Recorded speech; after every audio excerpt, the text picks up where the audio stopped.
My fellow Singaporeans, I spoke to you on TV last week to explain why we needed to implement a circuit breaker.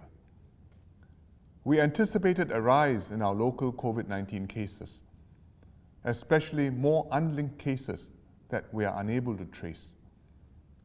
We also worried about more cases and clusters emerging in foreign worker dormitories.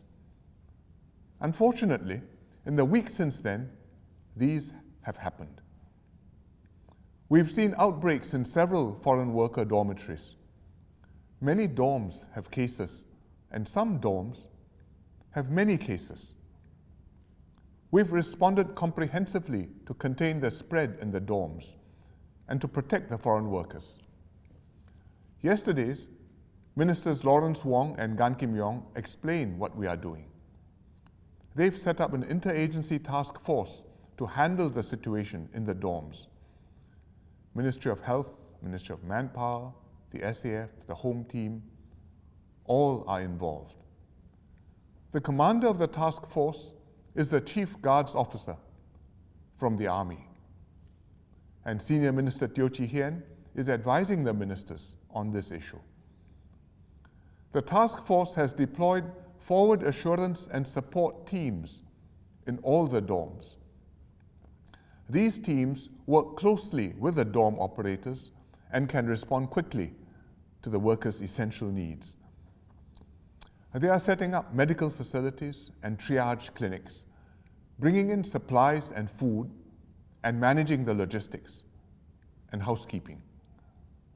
They are making sure the workers have food and water and Wi-Fi to keep in touch with families back home and friends here, and for entertainment. The SAF and the Home Team have the resources and the organization to do this. Many other public service agencies are also chipping in.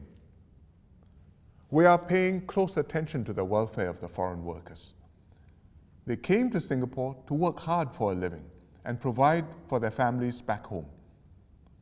They've played an important part building our HDB flats, Changi Airport, MRT lines. We've worked with the employers to make sure they'll be paid their salaries and can remit money home. We will provide them with the medical care and treatment that they need. If any of their family members watch my video, let me say this to them. We appreciate the work and contributions of your sons, fathers, husbands in Singapore. We feel responsible for their well-being. We will do our best to take care of their health, livelihood, and welfare here, and to let them go home safe and sound to you. On behalf of all Singaporeans, I wish you well. Outside the dorms, the number of cases in the general community has also gone up. Many of these cases are unlinked. We don't know how they got infected or from whom. So the persons who infected them are probably still out there and still infecting more people. As I explained last week, we expected this to happen and to see the numbers go up, even after the circuit breaker took effect.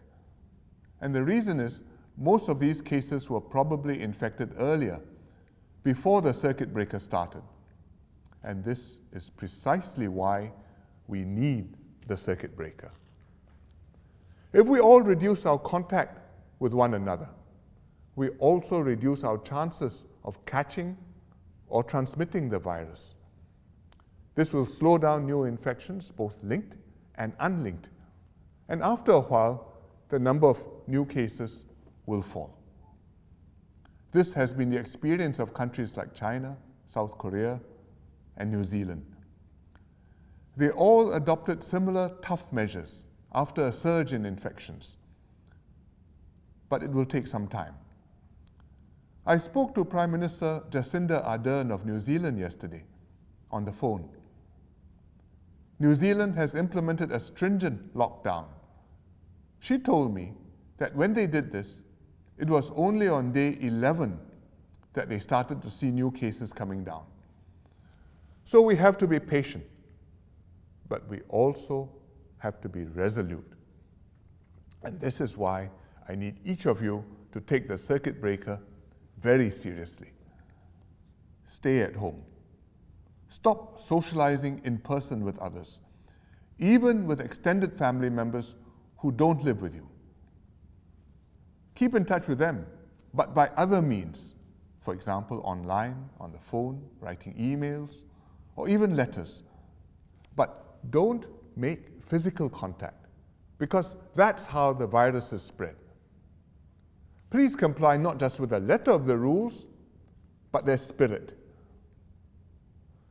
Some of you have elderly parents who live alone and need your help to go about their daily lives. We understand your concerns. There is some flexibility in the law to accommodate your situation. But if it is at all possible, do not visit between households, not even close kin, not even elderly parents. For example, if you need the grandparents' help for childcare, then let your kids stay with the grandparents for this period. Don't drop them off and pick them up every day. This is to protect our seniors and also to protect other people in Singapore. I want to make a special appeal to older Singaporeans. I'm one of you, so I know how you feel. When we are cooped up at home, we get restless and frustrated. We want to meet our friends, visit our grandchildren, stretch our legs, resume our familiar routines, qigong sessions, karaoke groups, hanging out for kopi or a beer with friends. But please understand, we are telling you to stay at home for your own safety. Older people are more vulnerable to the virus. If we catch COVID-19, it's a serious matter. Our chances of dying are much higher. And if we get infected and spread the virus to our friends around our age, or bring the virus back home to our families, then we put them in grave danger. So please stay home. Use this chance to spend more time with your family or watch your favorite TV programs. If you need anything from outside, ask others to get it for you. If you really have no choice but to go out for food or necessities, make sure you wear a mask and stay a safe distance away from everyone else. And don't linger, don't dawdle. Come home once you've completed your errand. Today is Good Friday. For Christians, it's a special time to reflect on the sacrifice of Christ. For Singaporeans, it's a time to acknowledge the sacrifices of our frontline workers since COVID-19 broke out in Singapore. And for every one of us, it's a time to make our own sacrifices, to observe the circuit breaker strictly in order to stop the virus from spreading among us. I know the measures are very inconvenient. They also come at a high cost to our economy. But the more strictly we observe the restrictions, the faster they will work and the sooner we can ease up on them. If some of us fail to comply strictly with the measures, the circuit breaker will fail, then all our inconvenience, pain, and sacrifice will have been in vain. COVID-19 is very contagious. It only takes a few people to let down their guard, and the virus will slip through. We need everyone to play their part. The next few weeks will be tough. I'll speak to you like this from time to time so that you know what the real situation is, what we are thinking, what you can expect, and how you can play your part to fight this virus. The situation will get worse before it gets better. But we have to get through this before the sun comes out and shines on us again. For us to get there as soon as possible, please stay at home. Thank you for your cooperation.